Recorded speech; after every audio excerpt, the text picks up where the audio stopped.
Okay, so what is nephron? So in today's lesson, we will talk about nephron, that what is the nephron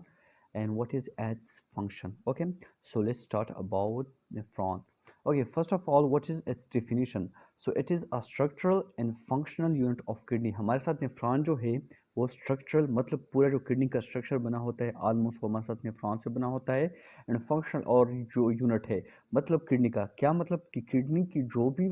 किरदार है जो भी वो काम करता है वो बेसिकली हमारे साथ नेफ्रॉन करते हैं ठीक है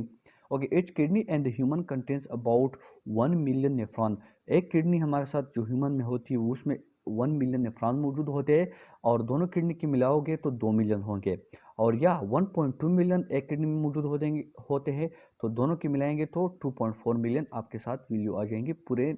नेफ्रॉन की okay each nephron contains a tuft of glomerular capillaries एक टफ्ट ऑफ ग्लोमेरुलर कैपिलरीज से होता है नेफ्रॉन में जिसको हम ग्लोमेरुलस बोलते हैं मतलब एक गुंचा होता है कैपिलरीज का ठीक है through which large amount of fluid are filtered from the blood और क्या होता है कि इस टफ्ट से ये जो कैपिलरी से इससे ये जो ब्लड आता है इसमें इससे लार्ज अमाउंट ऑफ क्या हमारे साथ फ्लूइड आ जाता है और वो फिल्टर होता है ब्लड में along tubule in which the filter fluid is converted into urine और एक लॉन्ग ट्यूब्यूल होता है दूसरा एक पार्ट होता है किडनी में या जो नेफ्रॉन में है उसमें वो हमारे साथ एक लॉन्ग ट्यूब्यूल होता है ठीक है और वो फिल्टर जो फ्लूइड होता है वो कन्वर्ट करता है यूरिन में ओके अब पार्ट्स ऑफ नेफ्रॉन के बारे में बात करते हैं so the glomerulus is encaged in Bowman's capsule अब जो हमारे साथ ग्लोमेरुलस मौजूद होता है उसके इर्द गिर्द बोमेंस कैप्सूल मौजूद होते हैं Fluid filtered from the glomerular capillaries flows into Bowman's capsule and then into tubule और जो fluid फिल्टर होता है आ जाता है ब्लड से वो क्या करता है हमारे साथ ग्लोमेरुलस कैपिलरी से आ जाता है और वो जाता है बोमेंस कैप्सूल में आगे जाके मैं आपको स्ट्रक्चर दिखाने वाला हूँ ठीक है एंड देन इनटू ट्यूब्यूल्स और फिर वो बोमेंस कैप्सूल से फिर वो जाके ट्यूब्यूल्स में हमारे साथ जो फ्लूइड है वो चला जाता है द प्रोक्सिमल कन्वोल्यूटेड ट्यूब्यूल अब ये ट्यूब्यूल्स हमारे साथ मुख्तलिफ पार्ट्स में तकसीम किया गया है इसको नाम दिए गए हैं जो प्रोक्सिमल कन्वोल्यूटेड ट्यूब्यूल है वो इस ट्यूब का पहला पार्ट है जिसको पिसिटिया प्रोक्सिमल कन्वोल्यूटेड ट्यूब्यूल बोलते हैं ये कहाँ पे होता है कॉर्टेक्स में मौजूद होता है एंड इज हाईली कोल्ड और ये बहुत कोल्ड होता है कॉर्टेक्स कहाँ पे होते हैं मैंने एक वीडियो बनाई है जिसमें मैंने यूरिनरी सिस्टम के इंट्रोडक्शन के बारे में बात की है उसमें हमने किडनी के बारे में अच्छे से मैंने बताया है तो अगर आपने वो वीडियो नहीं देखी वो ज़रूर देखिए लिंक मैंने नीचे डिस्क्रिप्शन में दे दूंगा या आपको क्यों कार्ड में मिलेगा अच्छा अभी मैं बता रहा हूँ कि कॉर्टेक्स का मतलब क्या है कॉर्टेक्स हमारे साथ जो किडनी होती है बेसिकली वो एक आउटर रीजन पे मुश्तमिल होती है जिसको हम कॉर्टेक्स बोलते हैं एक इनर रीजन पर मुश्तमिल होती है जिसको हम मेडुला बोलते हैं ठीक है तो ये जो प्रोक्सिमल कन्वोल्यूटेड ट्यूब्यूल है वो कहाँ पे होते हैं कॉर्टेक्स में मौजूद होते हैं और ये बहुत कोल्ड होते हैं और दूसरा जो पार्ट है इस ट्यूब्यूल का उसको लूप ऑफ हेनले बोलते हैं लूप ऑफ हेनले हमारे साथ फिर कंसिस्ट है डिसेंडिंग और असेंडिंग लिम्ब में डिसेंडिंग में हमारा जो हमारे साथ कॉर्टेक्स से लेकर मेडुला तक चला जाता है और असेंडिंग जो लिम्ब होता है लूप ऑफ हेनले का वो back up into the cortex वो कॉर्टेक्स की तरफ वापस चला जाता है अब हमारे साथ thin segment of the loop of Henle होता है और एक thick segment of the loop of Henle होता है जो शुरुआत में हमारे साथ लूप ऑफ हेनले होता है वो थोड़ा थिक होता है तो और वो नीचे की तरफ जाता है तो इसलिए हम thick descending loop of Henle बोलते हैं फिर वो जाके thin ascending loop of Henle में कन्वर्ट हो जाता है और फिर इस तरह से अगर आप असेंडिंग की बात करें तो असेंडिंग लूप ऑफ हेनले में पहले हमारे साथ thin ascending loop of Henle होता है और फिर वो जाके ऊपर कॉर्टेक्स के रीजन पे वो thick ascending loop of Henle होता है अच्छा थिक लूप ऑफ हेनले फिर हमारे साथ वो उसके बाद हमारे साथ डिस्टल कन्वोल्यूटेड ट्यूब्यूल स्टार्ट होते हैं ठीक है ये भी कोल्ड स्ट्रक्चर होते हैं जो कि कॉर्टेक्स में पाए जाते हैं ठीक है डिस्टल कन्वोल्यूटेड ट्यूब्यूल अभी जाके मैं आपको स्ट्रक्चर दिखाने वाला हूँ नेक्स्ट स्लाइड्स में कॉर्टिकल कलेक्टिंग डक्ट फिर डिस्टल कन्वोल्यूटेड ट्यूब्यूल के साथ हमारे साथ कॉर्टिकल कलेक्टिंग डक्ट वो क्या होते हैं उसके साथ टच होते हैं और जो फिल्टर्ड चीज़ें यूरिन वगैरह हो फिल्टर चीज़ें हैं वो यहाँ पे कलेक्ट होते हैं then initial parts of 8 to 10 cortical collecting ducts join to form a single medullary collecting duct runs downward into the medulla अब जो हमारे साथ इनिशियल पार्ट होता है ये कलेक्टिंग डक्ट का वो 8 से लेकर 10 कॉर्टिकल कलेक्टिंग डक्ट्स क्या वो आपस में मिल जाते हैं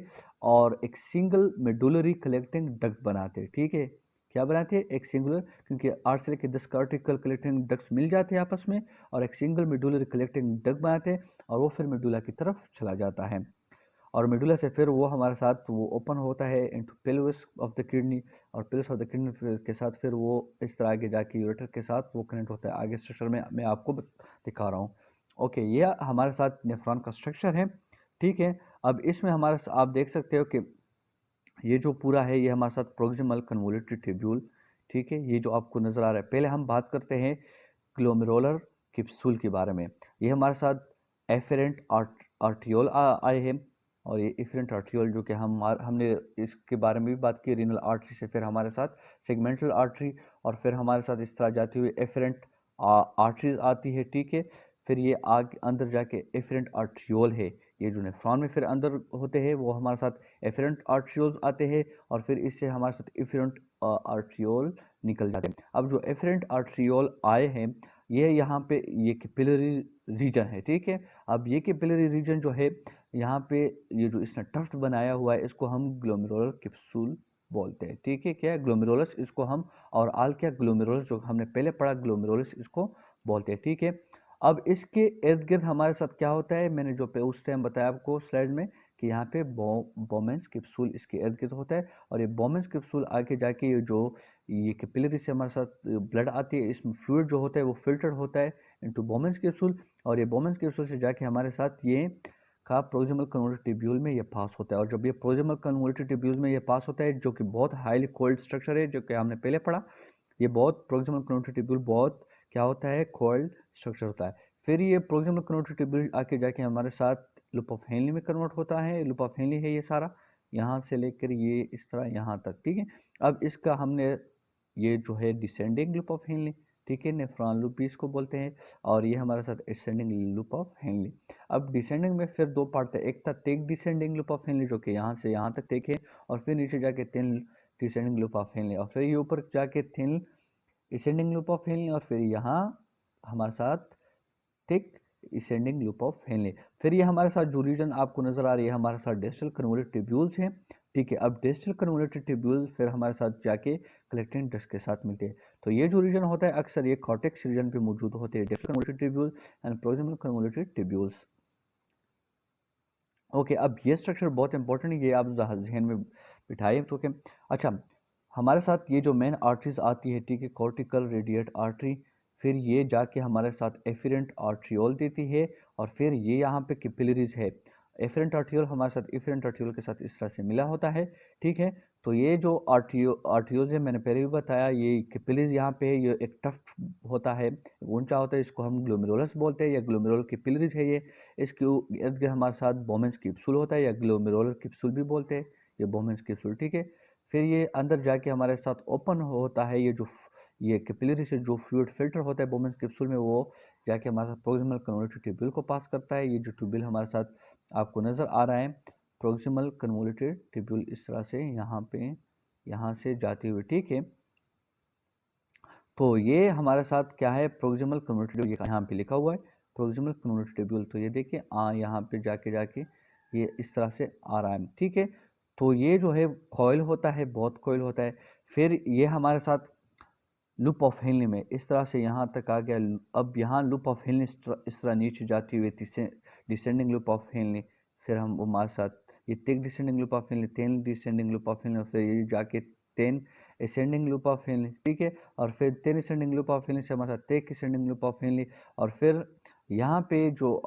ये जहाँ पे हमारे साथ डिस्टल कन्वोल्यूटरी ट्यूब्यूल स्टार्ट होते हैं, इसे आके यहाँ पे आप ये रीजन ज़रा देखिए, इस रीजन में cells of the juxtaglomerular apparatus, इस सेल को क्या कहते हैं, cells of juxtaglomerular apparatus. यहाँ पे जो एंडोथेलियल सेल्स है ये एक आर्ट्रियोल के, और ये हमारे साथ जो मैक्युला डेंसा होता है इनका एक अहम बहुत ख़ास रोल है। आगे जाके हम पढ़ेंगे इसके बारे में, जो कि रीनिन एंजियोटेंसिन जो मैकेनिज्म होता है उसमें इसका बहुत अहम रोल होता है। अभी हम इसके बारे में बात नहीं करेंगे, ठीक है, बट ये जहन में नाम याद रखें कि जो है सेल्स ऑफ क्या है, जस्टा ग्लोमेरुलर अपैरेटस हैं। तो इनको हम फिर कंबाइल इन सेल्स को फिर हम क्या बोलते हैं, ये हमारे साथ अपैरेटस होता है, तो इसलिए हम जस्टा ग्लोमेरुलर अपैरेटस इनको बोलते हैं। अब ये जाके डिस्टल कन्वोल्यूटरी ट्यूब्यूल स्टार्ट हो गया, और ये जाके हमारे साथ फिर कलेक्टिंग डक्ट के साथ मिल जाएगा, ठीक है, ये डक्ट है। तो ये जो हमारे साथ होते हैं ये कॉर्टेक्स रीजन पे सारा, जो अक्सर कॉर्टेक्स रीजन पे होते हैं, और ये फिर मेडुलर रीजन में नीचे जाती हैं। तो ठीक है, ये हमारे साथ कलेक्टिंग डक्ट हैं और फिर इस तरह से 8 से 10 कलेक्टिंग डक्ट मिल जाते हैं तो एक मेडुलरी कलेक्टिंग डक्ट बन जाता है। ठीक है, अब इसके अलावा जो यहाँ से एफिरेंट आर्टियोल्स निकलते हैं, ठीक है, वो हमारे साथ यहाँ से आर्टियोल जाते हैं निकलते हुए, फिर ये देखिए ये जो प्रोक्सिमल कंट्रोट्यूबुलर इसके इर्द गिर्द ये इस तरह से आर्टियोल ने एक टफ की तरह इसके इर्द गिर्द होते हैं और गोंचा बनाया हुआ होता है और ये एक स्ट्रक्चर बना रहा है, इसको हम पेरिट्यूबुलर कैपिलरीज बोलते हैं। ठीक है, पेरिट्यूबुलर कैपिलरीज, और फिर ये जाके हमारे साथ ये जो पेरिट्यूबुलर वेन्स होते हैं इसके साथ कनेक्ट होते हैं टू वेन सारेक्टा के थ्रू। ठीक है, तो ये हम एक तो ये और ये जो फाइनली है हमारे साथ ये कॉर्टिकल रेडिएट वेन है, इसमें जाते हैं। ठीक है, तो इस रीनियल वेन में फिर ये वापस ये जो डीऑक्सीजनेटेड ब्लड होता है या वो लेके जाते हैं। ठीक है, तो major functions of the kidneys and the urinary system. Okay, तो आज के लिए इतना ही काफ़ी था। जो major function of the kidney and urinary system है वो नेक्स्ट वीडियो में हम पढ़ेंगे, तो इसलिए अगर आप मेरे चैनल पर नए हो तो चैनल को सब्सक्राइब नहीं किया तो आप चैनल को सब्सक्राइब करिए। जब भी मैं नई वीडियो अपलोड करूंगा आपको सबसे पहले नोटिफिकेशन मिल जाएगा, तो इसलिए बेल आइकन को भी आप दबा लें। तो इंशाल्लाह नेक्स्ट वीडियो में हम major function of the kidney and urinary system के बारे में बात करेंगे। तो अब तब तक के लिए अपना बहुत सारा ख्याल रखिए। अल्लाह हाफिज़, अल्लाह निगहबान।